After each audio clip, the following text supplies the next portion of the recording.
Apa bayangan kamu kalau dengar kata korupsi? Kasus miliaran atau triliunan rupiah? Gak cuma kasus besar, korupsi justru mulai dari yang kecil. Dari ngasih uang suap sampai nerima titipan di tempat kerja. Udah kayak benalu, korupsi mengakar dan nyerap gizi si pohon. Jadi, pohonnya susah tumbuh deh. Gak mau kan ini kejadian terus di Indonesia? Benalu harus cepet dibasmi. Celah korupsi harus ditutup, supaya gak makin subur. Buat mencegah, pertama, kita harus tahu dulu dong penyebab dan gimana cara cegahnya. Ini nih alasan kenapa ada survei penilaian integritas atau SPI. Lewat survei ini, kita bisa metain celah korupsi di berbagai instansi pemerintah. Ini dia, rumus buat hitung hasil survei.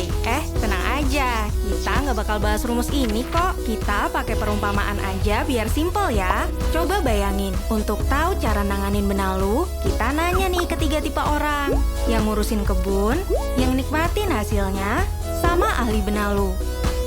Pengurus kebun tahu apa yang terjadi di kebun, kayak pegawai Pemda yang tahu kondisi di instansinya. Kalau penikmat buah, bisa nilai kualitas dari buah yang dinikmati, kayak orang yang pernah ngurus perizinan atau pakai layanan publik. Terakhir, ahli benalu yang paham banget soal pohon dan benalu, kayak auditor yang biasa meriksa laporan keuangan. Kira-kira gini proses surveinya.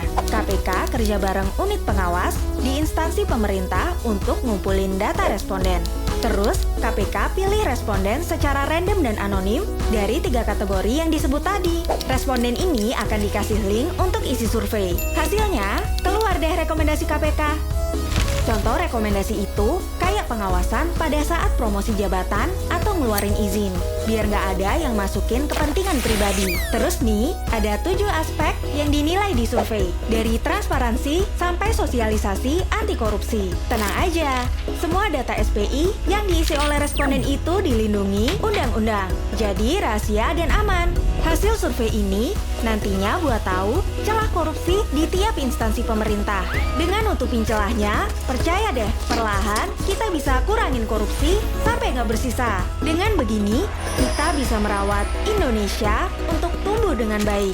Ingat, semua orang bisa jadi korban korupsi tanpa disadari. Tapi, semua juga bisa berperan untuk nutup peluang korupsi. Yuk, berani mengisi, habisi korupsi.